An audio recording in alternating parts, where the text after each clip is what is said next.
Live on Zach TV1 today. Who do we finally have in the building? Nikki Vaughn.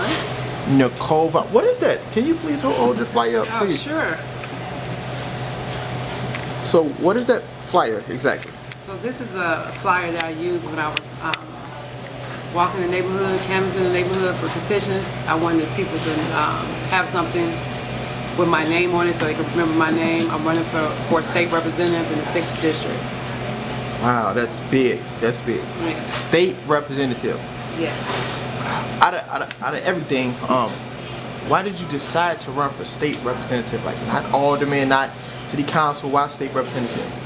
So state representative is an important position, and for me, I wanted to change the way that the laws, right? So they write legislation, and so as you know, there's so much that's on the books that's old, and for me as an ex-offender, it was very important to me that we have a voice. So who's writing legislation for that population? Most definitely. You kind of got me off guard. You said ex-offender. What do you mean now? So I was actually affected by mass incarceration. A while back in my past, I was convicted of a drug conspiracy case. Yeah, and so what made me get into politics and actually want to run for state representative was because of that situation. Oftentimes when people come home from prison, it's hard to find employment. And so I did all the right things. I paid my debt to society. And so I received a bachelor's degree in sociology from DePaul University. I furthered my education and got a master's degree in HR from Keller Graduate School of Management. And so on my search and my hunt for a job, it was inevitable that question on every application appeared, have you ever been convicted of a felony? And so because of me having to check that box, and put me out of the race for employment, gainful employment. And so for me, that was a problem. Oftentimes in underserved communities, our people who returning citizens don't have an opportunity or a chance, and my story was one of those stories that proved it. I mean, I did all the right things again, went to school, paid my debt to society, and couldn't find gainful employment. Wow, that's incredible. Now, when you were incarcerated, how much reading did you do? How much what? Reading. I read. Read a lot. Was it mostly about politics or just? No, not really about politics. Basically, my desire to get back to my community when I return. Okay. So before your conviction, before you was incarcerated, what did you realize about your community? Like, have you ever thought like we were set up to fail? Of course, absolutely. So the war on drugs was a joke, right? So things like Inglewood is no different from communities like the Humboldt Park, Back in the Yards, or any other underserved community. And so what you find is that we don't own anything in our community. Economic development is low, and people that don't look like us have their businesses set up in our communities. And so it's hard, you know, and so sometimes people fall victim of different situations. And back in my time growing up, drugs was prevalent, right? Yes. And so in order to survive, some people got involved in that trade, and it's all by design, right? So we get involved in these actions to support our families and our friends or whatever it is the case may be, and we get caught up. And so yes. Our communities fail, are under distress because of that, due to lack of economic development. Wow. Should we, in your personal opinion, do you think we should boycott people coming inside of our communities, you know, open up liquor stores and fast food restaurants, things that they want to open up within their own communities or neighborhoods? Absolutely. I think that what you see again is that if we are organized, we become an organized unit and work together, all this will change. We have to make sure that the revenue that's coming in our community stays within our community, and that we are owners, we are business owners, we are producing young entrepreneurs. That's why small business development is necessary, right? So we need to give our youth the skills and ability to own things within their community. And so boycotting those liquor stores. I mean, I have 2 kids. So going in a liquor store or gas station, seeing pills, and it's just ridiculous. You Exactly. can't even take the kids inside of a liquor store. Over in the gas station without seeing all this negative condoms and all pills and all these different things. It's ridiculous. But they are able to gain. They are able to survive, make money on the backs of us, and send it back home.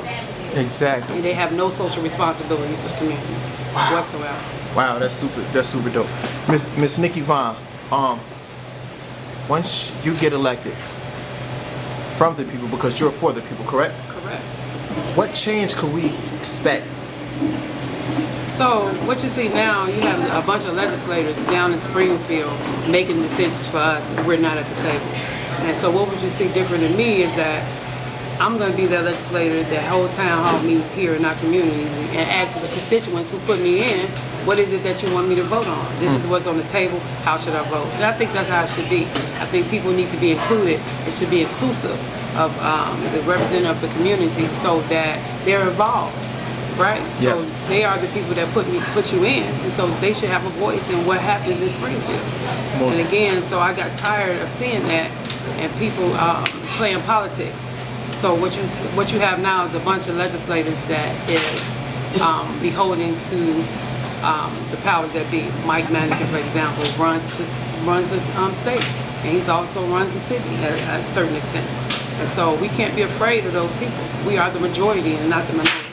Wow. How do you feel? I got to ask you this question because I'm holding an event this weekend. But how do you feel about the crime in the inner city of Chicago and the guns that's on the streets? What is your thoughts on that? So the guns and the crime. So again, when you don't give people the ability to own, become rightful employment, they can't get gainful employment, cannot get a decent education. They could close the schools in our community. 4 of the high schools are being closed. 4 high schools? 4 of our high schools are being closed right here in Inglewood. So right there is an example of the school to prison pipeline, right? That our kids don't stand a chance. So when you talk about guns and crime, you have to look at the economics. We don't own anything here in our community. So these kids, and I'm not condoning violence, but they're in survival mode. They want to survive. So they're trying to find ways to feed their families and their moms, and that's just what it is. That's the reality in underserved communities. We have to find ways to make sure that everybody is included in this process. Right? So economics is one of those things. How do we get people back to work? How do we get people to own their own businesses in the place where they live? And how do we get our elected officials to stop closing schools? Where do those kids go? And that's an issue for me. What's the reason why they're closing schools? Well, one of the reasons they said that the schools are underutilized, right? And they're not underperforming. And so I believe that I think it's done by design. It never was they never wanted them to succeed. That's what it is. We have a $75 million school coming to Inglewood. Who is the school for? Who is Whole Foods for? So we have to look at gentrification is real in the underserved community, right here in Inglewood, right now, right? And so when you talk about closing schools and you're displacing a whole population of children, of youth, that can't even return to the new school. They're only going to accept incoming freshmen, and that's a problem. And so when you talk about crime, half the kids that go to Harper or Inglewood can't cross certain boundaries. And so now we also setting up our kids for failure, not only for failure, but safety issues. And so who's concerned about that? And so this happened on the elected officials' watch. So the state rep that I'm running against, it happened on her watch. The aldermen that's in that community, it happened on their watch. Nobody was boisterous about this. Nobody spoke up about it. And so today, that's what we have. 4 schools are being closed in Inglewood. That's sad. That's really sad. Nikki, I got a question. Who cares about us? You know what? I can't even answer that question. I think that the most important thing is that we need to start caring about ourselves. We need to organize, rally together, and come together and make sure that we get a piece of the pie. Because nobody's going to give us anything. Right? So exactly. Until we organize, we're going to continue to perish. Wow. And I want to talk briefly about your parade. I heard a rumor that you put together a parade. Can you talk about that? So I'm now the co-chair, the chairperson of the Inglewood Back to School Parade. I'm the coordinator of the Inglewood Back to School Parade. But this parade has been in our community for 55 years. I'm not 55. As a kid, I was a part of that parade. It was very important to me to bring it back. I was on a hunt for the coordinators who ran the parade. It took a hiatus for 2 years. And so for me, bringing it back was because of, in the history of the parade, the 7th District Police Department said that there was no violence. So I was wondering, why did it stop, right? So if this is something that brought people together, why did it stop? And so when I sat down with the coordinator of the parade originally, I knew who she was. She knew me. And I told her that, you know, I want to do this. And she was like, it's not an easy task, which it was not. People wanted me to fail, and I pushed, and we brought it back in 2014. Wow. They wanted you to fail. Of course, yeah. Wow. Yeah. That's so it was successful, you know, and so we've been doing this since 2014, and it brings out over 3,000 people. We gather at Ogden Park, where I'm the president of the advisory council over there, and we break bread with the whole entire community. So anybody that's in the park get fed. We give out over 2,000 book bags at the event. I have a sponsor where councils come out and feed the community. This year right here, BMO, the Black McDonald's Operations Association, came and gave out their school supplies. They had food for everyone. We had all the personalities from iHeartRadio in the building, mingling with the kids and participating. It was an awesome event. That's super dope. And I gotta congratulate you, commend you, I should say, for Thanksgiving. I noticed what you guys were doing. Can you speak about that as well? So we are Inglewood with collaboration with other organizations like Bridging the Gap globally. Not for our parents. We come together to provide a safe space for our community, and also not just give away turkeys. We gave away over 100 turkeys, but also to break bread with our community. I believe when you break bread with people, it softens the heart. At the end of the day, people just want to get back, huh? Correct. Most definitely. Why I don't see a lot of hip hop artists doing what you're doing for the community, and they're from these same streets. They're from the Auburn Greshams, the Chathams, the Inglewood, the Roses. Why is that? I don't know, but you know, I reached out to some people. They're interested in getting involved. In the Christmas giveaway, I'm doing the toy giveaway December 16th. And so I'm not sure. It could be also boundaries. You know, people are segregated. We live in a segregated Chicago, right? Yes. And so, I mean, it could be a plethora of things. I can't speak on behalf of the artists, but I mean, I will reach out to some because I believe they are very influential, and they should be in tune with what's going on in their neighborhoods. Should artists? So you think artists should shed light more on things like this? Of course. Of course, because people our kids, our youth are listening to them, and they're being affected by the music they put out. So they need to see a positive side where that they are engaging the community as well. I want to ask you one more question on this. This is pondering my brain right now.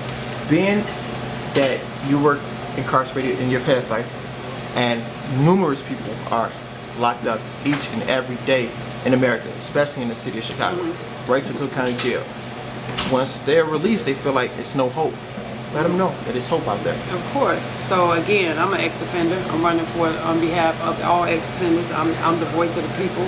I feel like that my story is a story that expresses resilience, right? Again, I paid my debt to society. I vowed to give back to my community. That's what I've been doing. I went back and got an education. I have a sociology degree from DePaul University, and I have a master's degree in HR. And I think that when you return home, you just have to find out what it is you like and what's your niche. And oftentimes it's hard. I mean, it was easy for me to navigate, but for others it may not. I mean, it may be a task. So I think that people need to find out what it is that they like, and stick to that, and get involved in your community, you know, and try to deter our youth from going down that wrong path. So, and it might be a trade. Everybody, college is not for them. So maybe go to a trade school. I mean, they have bricklaying, engineering, all type of things that they can get involved in. And right now, I'm organizing ex-offenders so that they can have a voice, so that they can fight and stand up for their rights. Because this mass incarceration system needs to be broken. We know that they're warehousing people for profit. You know, if we had enough money, we can have a prison, and we can own prison. People have stocks in prison. Yep. So we have to break that stuff up. Why do they call it rehabilitation program or center. Do you honestly think people get rehabilitated once they go into a prison institution? Exactly. From my example, rehabilitation is just a word, a fancy word that they like to use, because at the end of the day, there is no rehabilitation. I was in prison with people who were addicted to the prescription drugs, the drugs they were given. They had an addiction out on the street. They go in there and they substituted for a prescription. And so, no, I think that rehabilitation word is a game, it's a trick. Even when it was disheartening when I ran in 2016 and I was canvassing the neighborhood and I saw brothers that did not want to talk to me because they were ex-offenders. What? They was like, I've been convicted. And so it's a disconnect from the prison to the streets that they believe that they cannot vote. And so I had to educate. So I think the big thing is educating our people on what's going on, what's really happening. Can they vote? Yes, they can vote. Illinois is one of the one of the states that you get your rights back once you return to the community. And even in a county jail, as long as you're not convicted of a felony, they should allow you to vote inside. What? Absolutely. This is. And so that's done by design. Every person I talk to, they don't want to get involved in politics or vote because they feel like they don't know they can vote. So we need to get the word out that if you are an ex-offender and you are released from prison, you regain your rights back. And you need to utilize that right and you need to spread the word and get involved in this political process. Because people are making decisions for us. And we don't have a voice. We don't have no stake. Ms. Nikki, how could the people find out more about you or get you in that office position? What do we need to vote? So, first of all, I need people to volunteer in this campaign. This is a grassroots campaign ran by the people for the people. I'm fighting for you, me, and everybody else that has been affected by mass incarceration, racism, just being left out and not counted, right? So our voice matters. Again, we are the majority. So if they want to get involved, they can reach me by email, VAUGHN for state, FOR for state rep at gmail.com. I have a website, bondforstaterep.com, and also I have a phone number here. Please call me, and it's 872-802-1568. Again, that telephone number is 872-802-1568. And I'm on Instagram at Vaughn for State Rep. I'm on Facebook, Nicole Vaughn. So Nikki V is my personal underscore. It's my personal Instagram. So I am available. I'm accessible. I'm right here in Inglewood. Wow. And this is a big district, so I will be representing various communities. So it's 11 wards that make up the 6th district. So if you live in the 3rd ward, you might be a part of this district. The 4th ward, the 6th ward, the 11th ward, 15, 16, 17, 18, the 20th ward, the 25th ward, and the 42nd ward. So if you live in the South Loop, the Hiller Homes, Dearborn Homes, Inglewood, Battery Yards, So you're covering Bridgeport, a little Canaryville, Armour Square, you can probably vote for me. And if not, you can join this campaign. We need your help. We're fighting for the people. This is a fight. You got to get in. You got to join the fight. When the election is March 20th, 2018. Right around the corner. That's right. Right around the corner. That's right. So we need everybody to get on board with this. We cannot let machine politics dictate our future. We gotta bust up the machine. We gotta dismantle that machine. They don't want me, and that's it's evident why, because they're afraid that I'm going to do the right thing, and that's what it is. So we need to stick together, come together, bring the community together to have one voice. Who's best to represent somebody than the person that's been on both sides of the fence? Right? Exactly. So you can't represent me if you've never been in my shoes. Exactly. And nobody's fighting for this population. This is for the underserved and the most vulnerable. And so, and I won't be able to be dictated to. This is a collective effort, and I need to hear from the constituents on what they want and what type of legislation they want to be passed, and we need to make it happen. Most definitely. Ms. Nikki Vaughn, I definitely appreciate you for getting in front of Zach TV1 and just letting the world hear your story. It's incredible. Can you please shout out to Zach TV, please? That's right. Give it up to Zach TV. Thank you for coming out. He's here in Inglewood, in my neighborhood, and I appreciate your support. And we need to support you as well on what you're doing. Thank you. God bless you. Peace and many blessings. Thank you.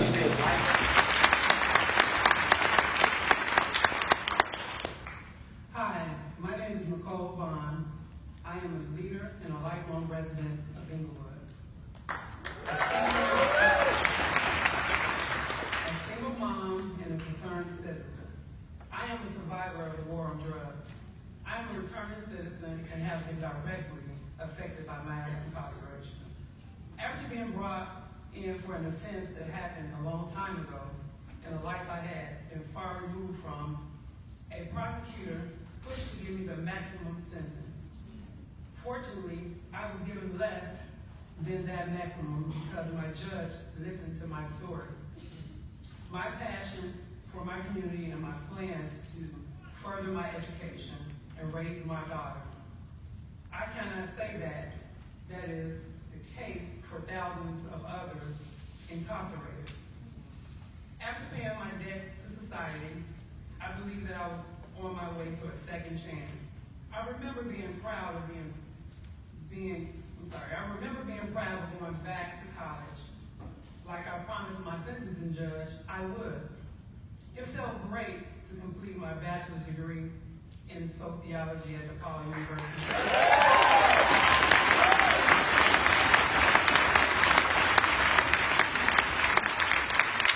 I didn't stop there. I immediately enrolled in a master's program at Kelly Graduate School and graduated with distinction the following year.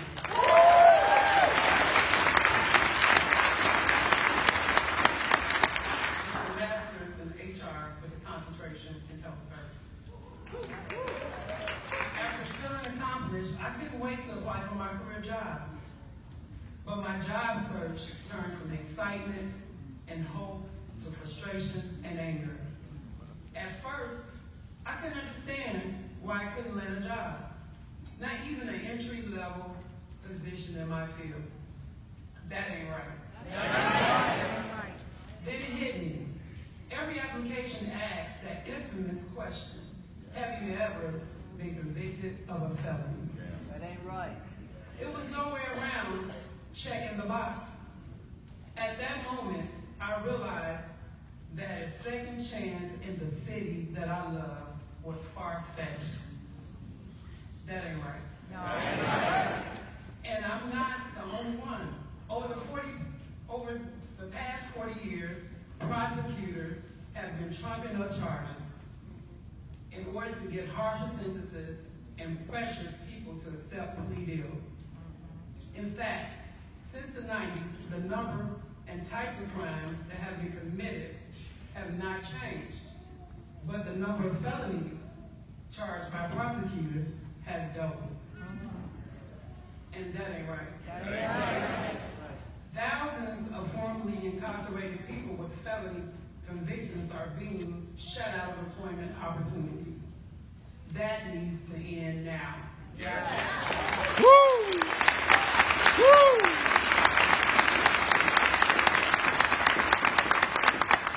It's important to me to encourage others to never give up.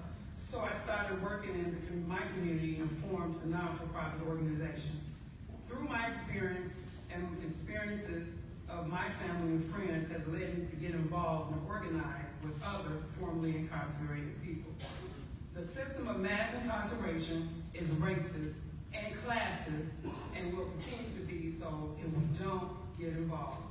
We don't hold our elected officials accountable.